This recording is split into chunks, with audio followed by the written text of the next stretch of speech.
Saludos, Dios te bendiga. Te exhorto a que tomes asiento. Agarra tu Biblia y tu cuaderno de anotaciones y juntos estudiemos la palabra del Señor. La lección de hoy se titula El día grande del Señor. Los hijos de Dios debemos estar muy atentos a los tiempos y velar por nuestra conducta, a fin de que seamos hallados irreprensibles. La base bíblica se encuentra en el libro de Joel, capítulo 2, los versículos del 28 al 32. El libro de Lucas, capítulo 21, los versículos del 25 al 28. Y segunda de Pedro, capítulo 3, versículos del 11 al 14. El pensamiento central de este estudio es el siguiente. Este mundo está sentenciado al juicio de Dios, pero la esperanza de los santos es gloriosa. Alabado sea el Señor. Ven, acompáñame a estudiar su palabra.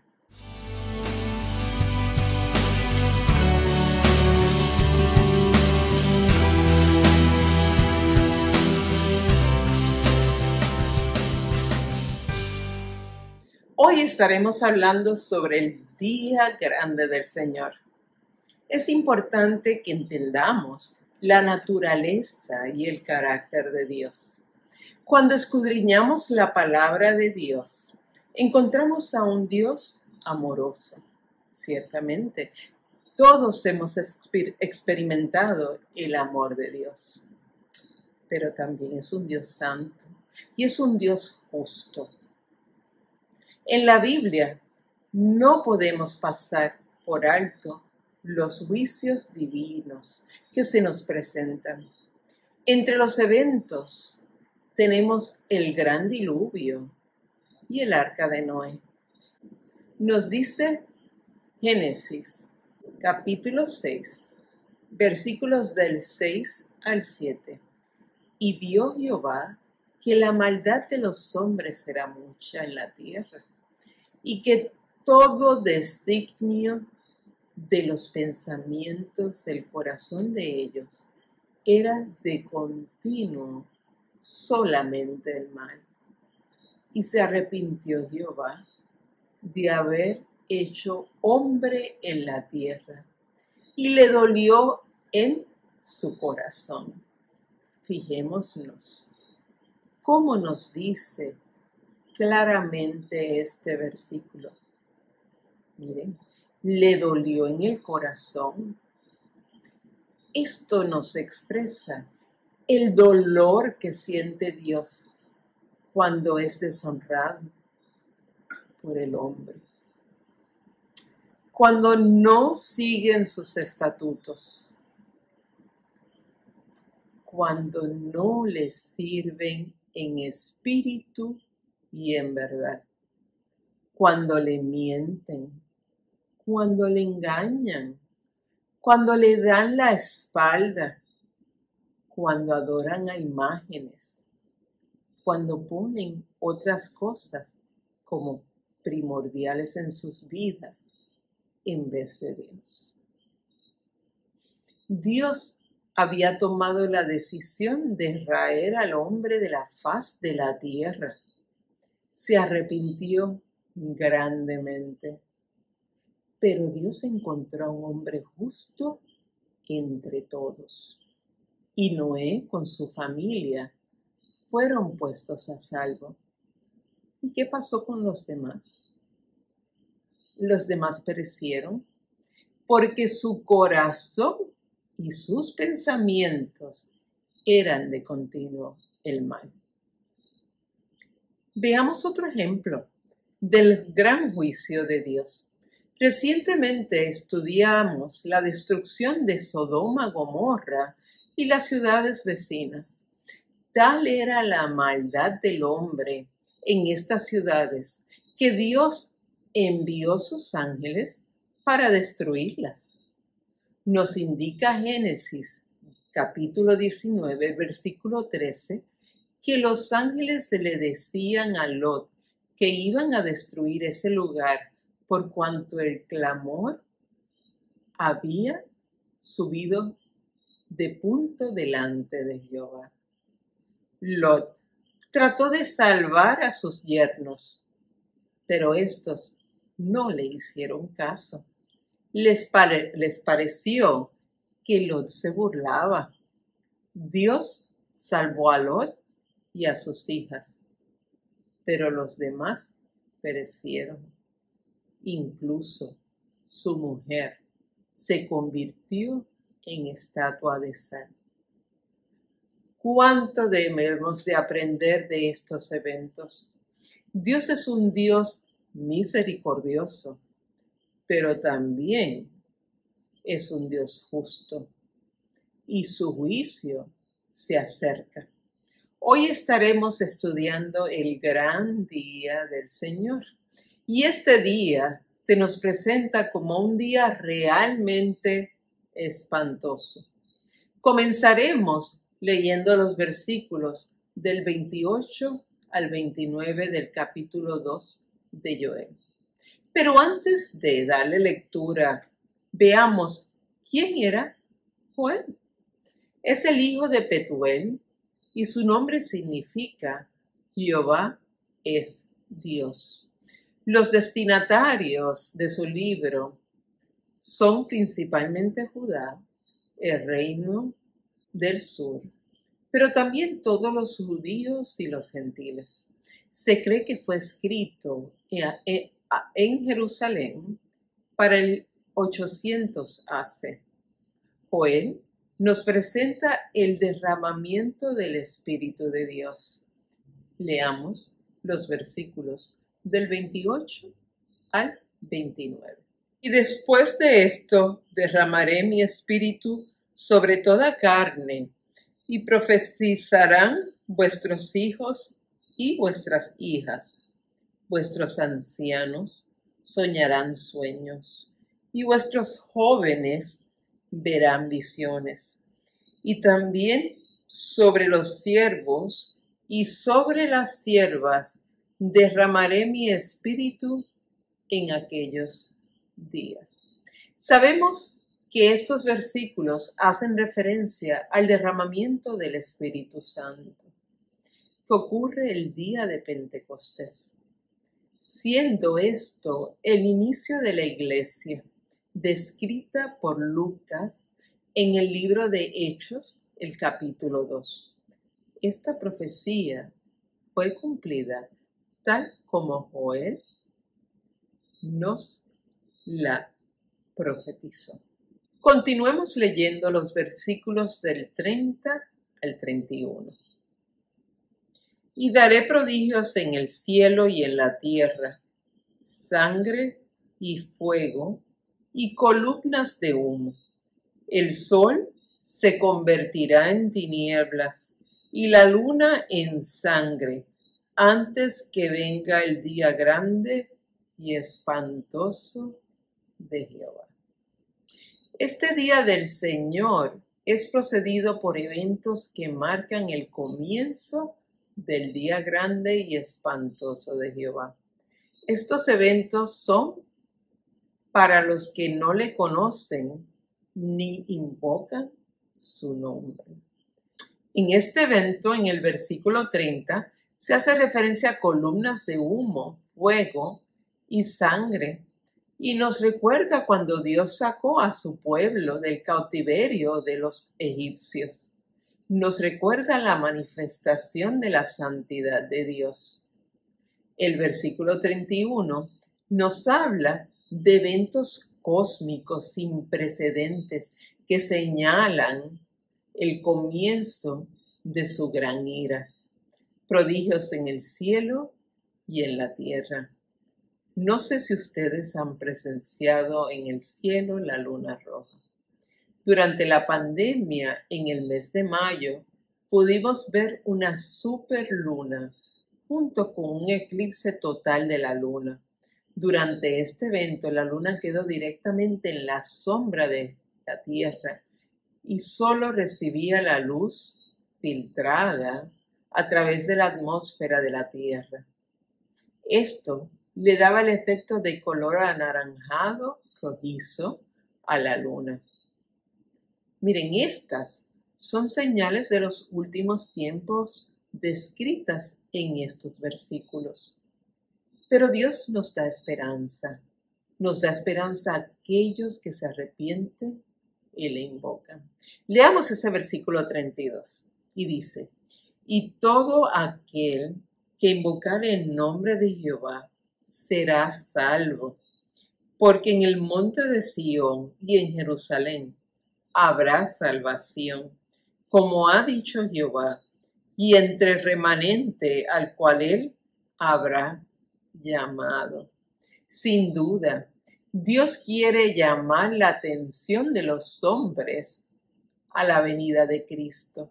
Su intención es que todos seamos salvos, pero no todos van a escuchar, lamentablemente. No todos van a seguir el camino correcto. No todos van a arrepentirse de sus malos caminos. El libro de Sofonías también nos hace referencia al día grande de Jehová. En el capítulo 1, versículos del 14 al 16. Aquí se nos advierte que la venganza y santidad de Dios lo llevarán a juzgar a las naciones por el pecado. El ministerio de Sofonías es durante el reinado del rey Josías. Josías comienza siendo un muy buen rey e instituye reformas radicales, influenciadas por Sofonías. Pero estas reformas no son suficientes y Judá cae más y más en apostasía y pecado. Este libro es un mensaje de juicio y gráficamente describe la ira que vendrá sobre Judá y la destrucción de Jerusalén. Sin embargo, exhorta a futuras bendiciones para todos si obedientemente se vuelven a Él. Es importante recordar que la salvación no se recibe por vivir en lugares sagrados, ni tampoco Dios tiene hijos predilectos. Para ser salvos, solo tenemos que invocar el nombre del Señor. La promesa de la salvación es previa al día grande y espantoso. La iglesia es responsable de llevar el mensaje de la salvación a las almas perdidas. Esto lo debemos de hacer con diligencia y con llamado urgente al arrepentimiento. ¿Estás siendo partícipe de llevar su mensaje a aquellos que tanto lo necesitan? Nunca dejes pasar la oportunidad de sembrar la esperanza en el corazón de los que no le conocen. Todos los que invoquen el nombre de Jehová serán salvos. Regresando al versículo 31, este nos habla de un remanente. Ciertamente sí, un remanente. Este remanente es el que lleva su palabra hasta los confines de la tierra. Solo el remanente será salvo. El Hijo del Hombre vendrá con poder, predecido de señales descritas en el libro de Lucas, capítulo 21, versículo 25. Leamos. Entonces habrá señales en el sol, en la luna y en las estrellas, y en la tierra angustia de las gentes, confundidas a causa del bramido del mar y de las olas. Estas señales nos deben indicar que su venida está cerca. Veamos el versículo 26. Léase. Desfalleciendo los hombres por el temor y la expectación de las cosas que sobrevendrán en la tierra, porque las potencias de los cielos serán conmovidas. Estas señales causarán temor, el mismo temor que tuvo Adán luego de comer la fruta prohibida y que Dios le llamara en el huerto. Pero Dios nos ha advertido para que estemos listos y preparados. Sí, tenemos que estar listos y preparados. El día del Señor debe incentivar la santidad y la consagración, como nos indica segunda de Pedro, capítulo 3, los versículos del 11 al 14. Leamos los versículos 27 al 28 del capítulo 21 de Lucas.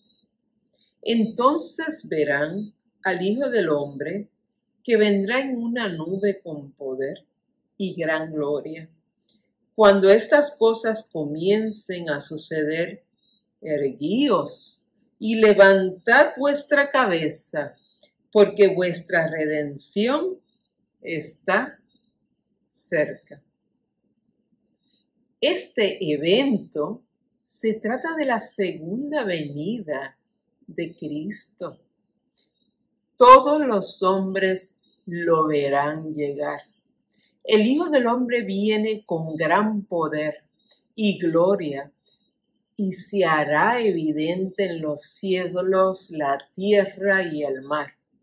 El versículo 28 nos da una recomendación de que cuando estas cosas comiencen, los creyentes deben erguir y levantar sus cabezas, porque su redención está cerca. Pasemos al segundo libro de Pedro, ese capítulo 3, versículos del 11 al 14. Aquí se nos exhorta a andar en santa y piadosa manera de vivir. Solo los que han aceptado a Cristo como su Salvador y viven de acuerdo a su gracia divina podrán escapar del juicio de Dios. El versículo 12 nos recomienda a esperar y apresurarnos para la venida del día de Dios. Hacer nuestra parte en la evangelización es una manera de adelantar la venida del Señor. Intensificar nuestra oración es otra manera. Los versículos 13 y 14 nos hablan de los nuevos cielos y la nueva tierra. Aquí el pecado no tendrá presencia jamás. Y para poder disfrutar de todo esto, debemos ser hallados irreprensibles. Nosotros, los creyentes, debemos de hacer nuestra parte en la consagración. No es únicamente responsabilidad del Espíritu Santificador, es nuestra responsabilidad ser irreprensibles. ¿Y cómo podemos perfeccionar la santidad? ¿Sabes qué? Con el temor de Dios. Para terminar nuestro estudio, quiero dejarlos con los siguientes puntos. Estamos viviendo los últimos tiempos. La iglesia tiene ahora su gran oportunidad de evangelizar. Los creyentes fieles seremos salvados de todas estas cosas horribles que harán de acontecer. Seremos llevados a estar con Él en la Jerusalén celestial. Saben, oremos por la salvación de los que viven en sus pecados. Bajemos nuestras cabezas. Padre Celestial, Señor amado, te pido por aquellos, Señor, que no han conocido tu palabra, que desconocen la grande y poderoso que eres, Señor. Te pido, Señor, que abran los ojos de su corazón y de su entendimiento para que puedan ver la grandeza tuya, para que te reconozcan como el Dios de su corazón, para que puedas cambiar sus vidas, Señor, y hacerlos tan limpios y blancos como la nieve, Señor. En tu nombre te lo pedimos, Señor. Gracias. Amén.